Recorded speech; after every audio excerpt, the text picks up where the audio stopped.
Bom, pessoal, continuando a nossa sequência de vídeos, tá? Para a história da PRF. Vamos lá, a gente viu que houve a transformação da Comissão Nacional de Estradas de Rodagem no DNER, que é o Departamento Nacional de Estradas de Rodagem, ok? E a denominação gerada foi Polícia das Estradas, beleza. Seguindo. Um dos grandes acontecimentos que marcou a época e foi de grande importância para o policiamento rodoviário foi a criação do Código Nacional de Trânsito, ou seja, o primeiro CTB, né? O primeiro Código Nacional de Trânsito, né? No caso aqui seria CNT, hoje a gente chama Código de Trânsito Brasileiro. Mas o primeiro Código Nacional de Trânsito foi instituído pelo Decreto-Lei 2994, de 28 de janeiro de 41. Então, em janeiro de 41, tivemos a criação do primeiro Código Nacional de Trânsito. Se você jogar no Google, você vai achar ele fácil, né? Então, olha aí, Decreto 2994 de 1941. Se a internet ajudar, ok? Então aqui, Decreto-Lei 2994 de 28 de janeiro de 41, temos o Código Nacional de Trânsito. Você vai ver aqui que tem as regras gerais de trânsito, de circulação e conduta, tá? Mão de direção, é dever do condutor transitar, quanto possível, junto ao meio-fio do passeio direto. Então, assim, aqui tem regras, né, de circulação e conduta, tem vedações, é proibido passar à frente, que não vem ao caso, tá? O que você precisa saber é que em janeiro de 41 foi criado o primeiro Código Nacional de Trânsito, né? Hoje nós temos aí o nosso CTB, mas o primeiro foi em janeiro de 1941, ok? Continuando. Cadê onde estou? Aqui. Bom, no mesmo ano, em setembro de 41, foi feita uma emenda nesse Código Nacional de Trânsito que criou o CONTRAN, ok? Então, em setembro do mesmo ano, foi criado o CONTRAN através de uma emenda, isso a nível federal. E os conselhos estaduais de trânsito, né, que a gente chama CETRAN, em níveis estaduais, tá? Subordinado aos governadores estaduais. Vamos olhar aqui no decreto, lá no final, deixa eu ver se eu acho aqui. Houve a criação do CONTRAN, né? Nível nacional, e CETRAN, níveis estaduais. Olha aqui, ó, Conselho Nacional de Trânsito, tá? Fica criado o Conselho Nacional de Trânsito, com sede no DF, subordinado diretamente ao Ministro da Justiça e Negócios Interiores. Então, você sabe que em 1941 foi feita essa emenda que criou o CONTRAN, né, Conselho Nacional de Trânsito, a nível federal, e os CETRANs, que são os Conselhos Estaduais de Trânsito dos estados, subordinados aos governadores de estados, tá?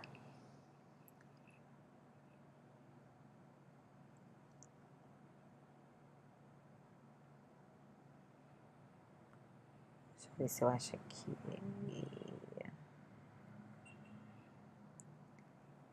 Conselho Nacional de Trânsito, Aqui fala do Conselho Nacional de Trânsito e aqui tá os Conselhos Regionais de Trânsito, a que se refere o artigo anterior. Bom, fala coordenado DF, as atividades de repartições públicas, Conselhos Regionais de Trânsito, tá vendo? Aqui tá as competências do Conselho Regional de Trânsito. Os artigos não são importantes para a sua prova. O que você precisa saber é que em 1941, tá, foi criada essa emenda criando o CONTRAN e o CETRAN, tá? Conselho Nacional de Trânsito e Conselho Estadual de Trânsito, ok? Seguindo aí. Então, em 1941, temos o quê? Criação do Código Nacional de Trânsito, Conselho Nacional de Trânsito e Conselho Estadual de Trânsito, tá? Bom, No primeiro dia de maio, ou seja, primeiro dia de maio, que é o dia do trabalho, né? Então você sabe que primeiro de maio é feriado do trabalhador. Por isso temos aqui essa data tão relevante. No primeiro dia de maio de 1943, o presidente da República na época, Getúlio Vargas, decretou a CLT, né? A consolidação das leis do trabalho, que é o Decreto-Lei 5452, vamos lá, Decreto 5452 de 43, tá? Então, em 1º de maio, olha aqui, ó, 1º de maio de 43, o atual, né, da época,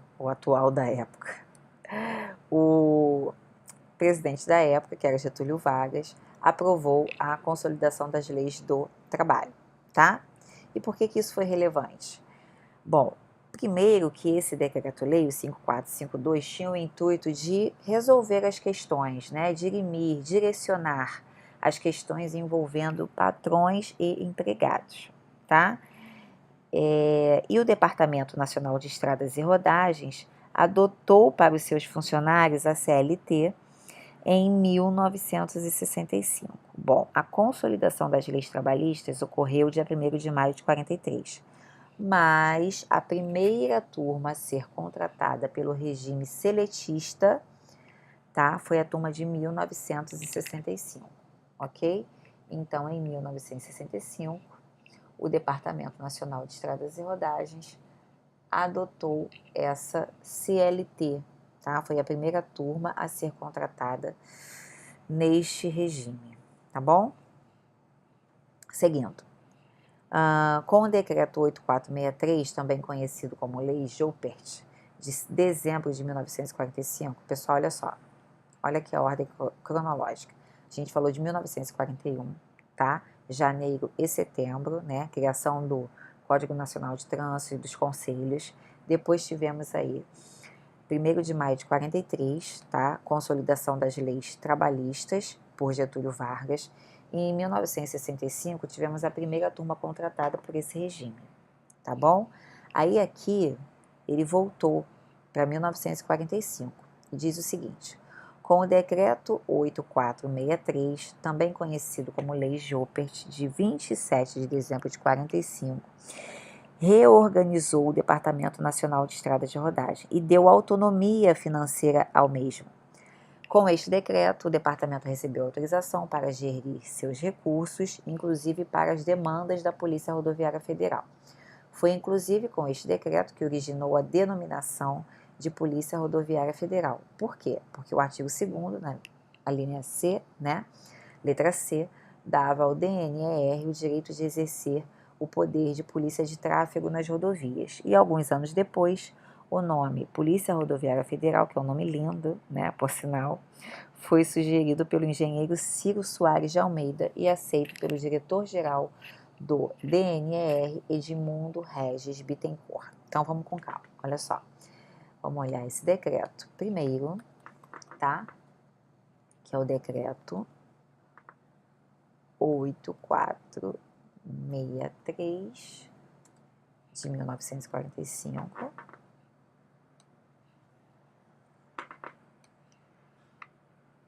Tá? Então, olha aqui, ó, reorganiza o Departamento Nacional de Estradas de Rodagem. Houve uma reorganização e com esse decreto também houve uma autonomia para o DNR, tá? Entre outras providências. Cria o Fundo Rodoviário Nacional e dá outras providências. Aí, na história, cita o quê? Artigo 2º, né, letra C, a linha C. Então, olha só. Ao Departamento Nacional compete C, exercer a polícia do tráfego nas estradas federais, tá? Então, compete exercer a polícia do tráfego nas estradas federais. Então, aqui era a polícia do tráfego, só que alguns anos depois, né, depois de 45, foi sugerido pelo engenheiro Ciro Soares esse nome, Polícia Rodoviária Federal. E o diretor-geral do DNR, né, Departamento Nacional de Estradas e Rodagens, gente, pessoal, desculpa, eu já estou aqui final de festa gravando esse vídeo, então eu estou gaguejando várias vezes, tá? É uma pena que eu não posso regravar, o tempo está curto, a prova está chegando, mas a gente vai assim mesmo, tá? Então você vai aí aturar sua professora dando umas engasgadas. Mas é o seguinte, então temos aqui esse decreto 8463, Lei Jupert. O que ele fez? Reorganizou e deu autonomia financeira. Nesse mesmo decreto aqui, ó, você pode ver que tem uma autonomia financeira, tá? Quer ver? Eu vou te mostrar.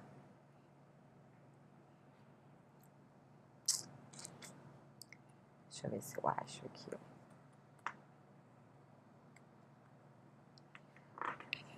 Tá vendo? Aqui ele cita, considerando que os congressos nacionais de estradas de rodagem recomendam ao governo que conferisse autonomia financeira e administrativa ao Departamento Nacional de Estradas de Rodagem. Então, assim, esse decreto reorganiza, tá? Reafirma a competência, né? Que é exercer a polícia do tráfego nas estradas federais e dá autonomia financeira para o DNR, tá? Que é importante. Bom, isso em dezembro de 45. Posteriormente, foi sugerido o nome Polícia Rodoviária Federal, que é o nome atual, pelo engenheiro Ciro Soares de Almeida, tá? E aceito pelo diretor-geral do DNR, que foi, na época, Edmundo Regis Bittencourt, tá? De novo, mais uma vez, né? Já não aguenta mais, não é isso? Mas vamos lá. Código Nacional de Trânsito, janeiro de 1941. Temos aí, em setembro de 1941, a criação do CONTRAN, né, e do CETRAN, tá? Através de emenda nesse decreto. 1º de maio de 43, consolidação das leis do trabalho por Getúlio Vargas, tá? E a primeira turma contratada por esse regime na PRF foi a turma de 1965. Decreto de 8.463, de dezembro de 45, 2 anos depois, houve uma reorganização do DNR com uma consequente autonomia financeira, tá? O nome Polícia Rodoviária Federal foi sugerido pelo engenheiro Ciro Soares de Almeida e foi aceito pelo Regis Bittencourt, que na época era o diretor-geral do DNR, ok? Então acho que deu para pegar, temos 12 minutos de vídeo já, tá bom? Eu não gosto de fazer vídeos longos, porque senão demora para subir, e a gente vai parar por aqui e volta daqui a pouquinho.